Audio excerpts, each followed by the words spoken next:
muuse intaas soo jeer buu sharciga diiday xeerka isasaarka isaga diiday oo halka maalintii roobka u dhigay isagii maanta uu ka hadlayo markuu ka hadlayay meel uu ka hadlayay wuxuu isasaarkii macneeyo goor mu fahmay madaxweynaha isasaarkii laba erey buu ku celcelin jiray labadii ereyna waa laga soo xidhay erey wuxuu ahaa taa ka dhulo ogolaan maayo Soomaaliland taakadii og baa la joogaday taa waa la soo xidhay ciidanu dadka ku abuus gareeyana qalabkii 30 sanadood la ururinayay la dayactirayay la dhisayay gacantiisu ku baxay hadduu kaasi dambiilo noqon waayo cid kale dambiilo noqonaysa ma jirto Ahmed Ismaaciil Sabatar professorkii xisbigu furtay oo rubu furtay wanida maantu doonay inuu kaltaka doorashooyinka soo socda ka qayb galo tala lagama siinin lagama maadarta lama tashanin qoorta la gooyay qoorta ayaa la gooyay waxa xildhibaano golaha iyaga kamida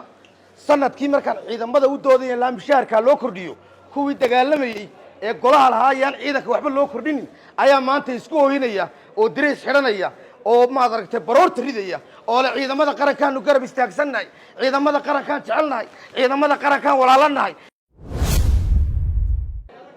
waxaan ka hadli doonaa 3 qodob oo kooban qodob waxa uu ku saabsan yahay jimcaha shalayna dhaafay jimciisii xaaladii ka dhacday gobolka Sool qodobna wuxuu ku saabsan yahay go'aanka ay soo saareen odayaasha bariga Burco oo khusaya doorashooyinka qaranka qodobna wuxuu ku saabsan yahay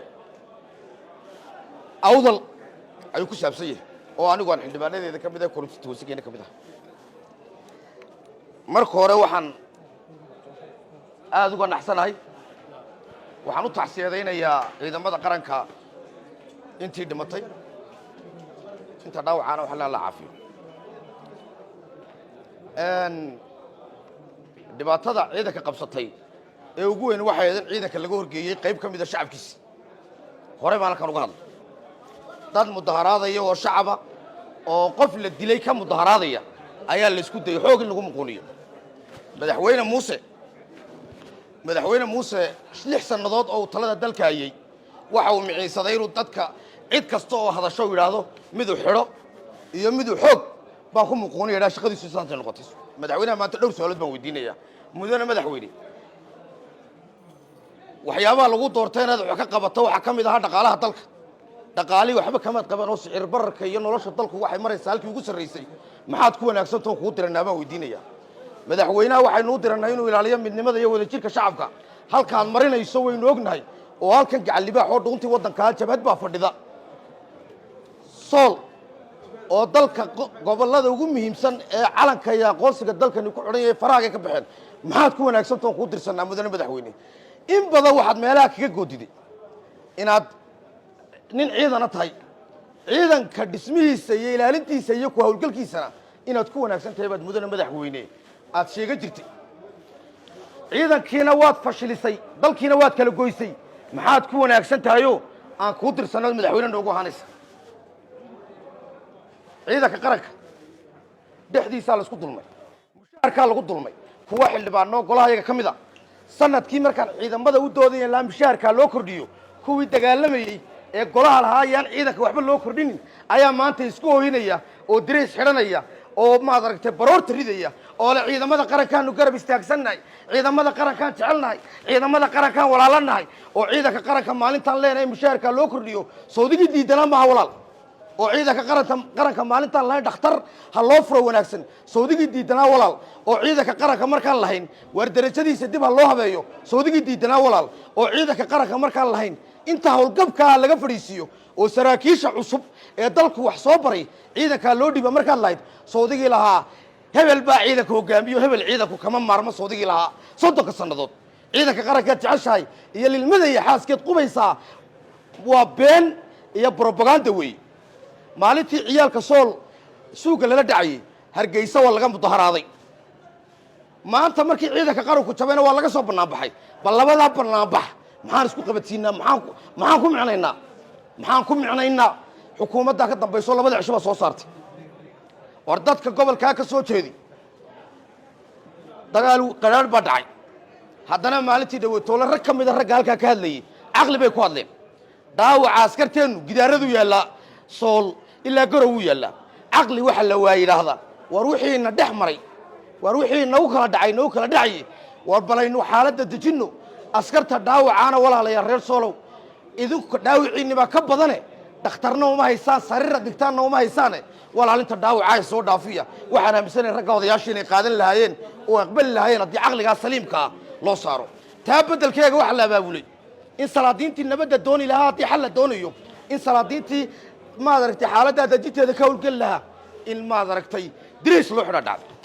دريس كون السوق هرجيس جوجا حدا محو عيدك قرك وطرية وحبا وطري مايو دريس كون السلطاني حدا محو عيدك قرك وطرية وحبا وطري مايو لاقي وحو وطرية حتى إنه قلها يو ساك فريستو أو يرى هذا باقي هري سي إمرجنسي أيان واحد يقول كرديني ميزانية قرك كقاتان بان مشاركة ولا باللابني وأنا صدق لابني وأنا فعل فرلابني وحبا يترلي لما ديوان قلنين أسكرت دمتي ريروه بشي ويقعد سما مشاركة يو قاضي لمورن ريروه قسلو قارسيني اللي اسمه الدينين لكن إن شعب لا بابولو لقا قدون تو واجباتكي مركي حالة عين كان دعان كان الناس عسلا قار بايس توقتا مدحويني البايس عسلا هل كي مدحوينها لقا الحساب تميلا قولها لسو جوجين لها أيا وحلا كياني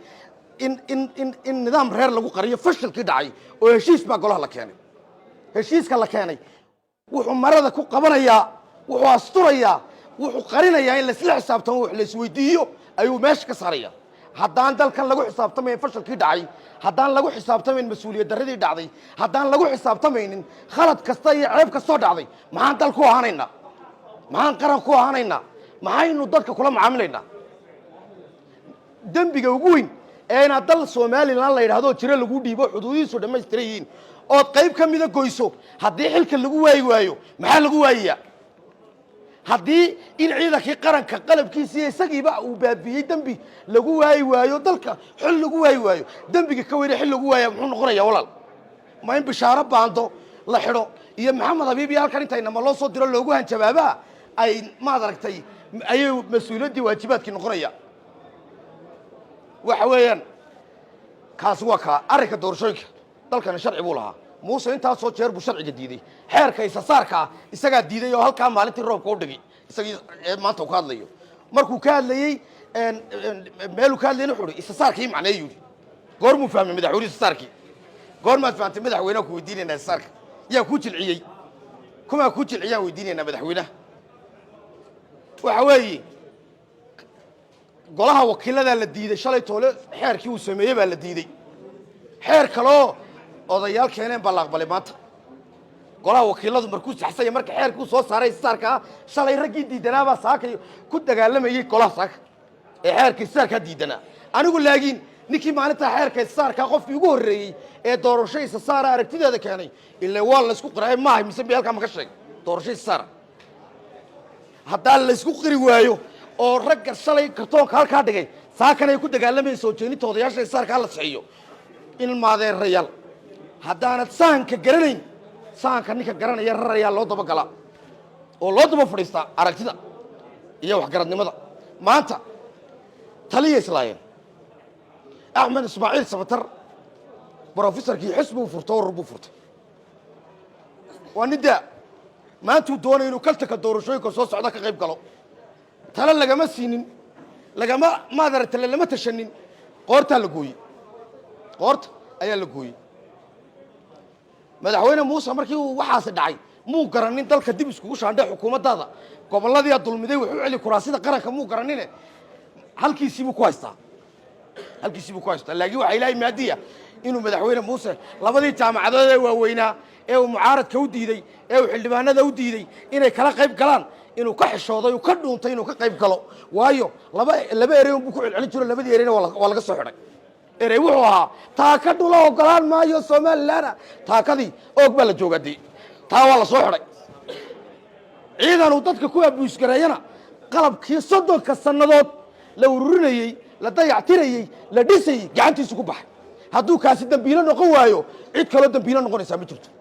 cid kale oo loo raaci karaayo la eeday karaa ma jirto hadduu kaasi dambiilo noqon waayo hadduu ka ciidanka hogaaminayay ee mushaharkooga dulmay hadduu dambiilo noqon waayo cid kale dambiilo noqonaysa ma jirto dambiilo ma noqonayso haddii maalin walba waxa qabiil gaar ay ku soo shiro ay qaranka ka shaqaynayso dee qabiilada la wada yahay reera la wada yahay reer ku khasbanina ma jiro reer ku khasbanina ma jiro laakiin dantii aan wada qorannay dastuurkii haddii laga boodo oo lagu xisaabtami waayo yaa lagu xukumayaa dulmiga iyo baadilka ka soo burqanaya guryihii ummadda inay hogaamiye la doonayay cidna lagu xukumi maayo waxaan ku soo gaabinaya axmed ismaaciil samatar shalay buu intuu xamar iska sharaxay 8 cod buu helo uu ka soo cararo halkan yimid abtigay maantana ma rabo inta la afduubay inuu iska cararo haddana iska tago ma rabo war maanta dadkaagu ku dhagaysanaya kaalayo gobolka shiri kaalayo mustaqbalka ummadan hogaami kaalayo reeraha shiraye inagu adiguna gobolkan baad siyaasiyad cod doonaysa kaalayo shiriyo wax la iska weydiiyo xaaladda taagan baan axmed ismaaciil samatarna aan ugu baaqaya kaali wax iska weydiinay baa xaaladda taagan waayo maalin walba annaga intay 4 nin oo ilmaadeer isla xisaabta ka diidaan ee wax kasta oo lagu tabcay ciidanka tacabkiisa ugu badan tahay reeyal kayn baa lahaa isagoo taangi lumin isagoo taa ka dhilo laga qaadan ayaa habeen iyo maalin lagu heesayay dilaal noo dhuuntayow soo dhaadhac dilaal noo dhuuntayow soo dhaadhac war ninkan maxaa maalin loo oran waayay kelmad qabyaalad baa idin haysa macalgabigiina su'aal ma weydiisan reernimo idin haysa xanuun baa idin haya dadka kala nacab oo runta diidan baa idin haya runta sheegaynaa maanta laakiin halkan cidna cid hoostaytugu maaha halkan cidna cid kuma haysan karto maalintii jimciya dagaalku dhacay ee gobolka soo la qabsaday ee saanadii la qabsaday ayaa nima darajo wata anigoo halkaa fadhiyo murugaysan oo yaaban ayaa halkaa igu yimaadoono maxaa lagu xiri waayay ama lagu dili waayay wuu maqlayay ka gol amniga haysta waxaan ku yidhi war darajaradan xidhan tahay adeero eed aniga igu leedahay maxaa lagu xiri waayay lagu dili waayay maad qaranka ku difaacdi darajadii qabyaaladda laydinku xidhay darajadii maad aragtay sida reernimada laydinku qaybiyey ayaad aniga ilaahay mana saaban ku bal ilaahay baan idinku dhaariyay kuwa booliska jananada haysta eega daahir muuse abraar oo 3 kii ciidanka bilaabina gaashaan la dhexu jooga oo aninka meed kasto la aaso soo faqa xifadiisu gaadhay war ma taasaan qabyaaladayn ma taasaan qolonimo ahayn ma taasaan xumayn dalka hadduu burburaawa awdal shaqo kuma leh soolna shaqo kuma leh kuwii dumiyay halkan ay joogaanoo guddoomiyaal bay yihiin boqorray yihiin wasiirray yihiin madax bay yihiin waxaan ku soo gabagabaynayaa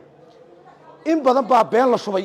in badan baa maadarta la kala dhuuntay la kala dhumay run baa la sheegaya ninka aniga ay dili karaana galabta yimaado xabad ay ku dhuftay askarta la soo diray hoolka ay ugu imanayaan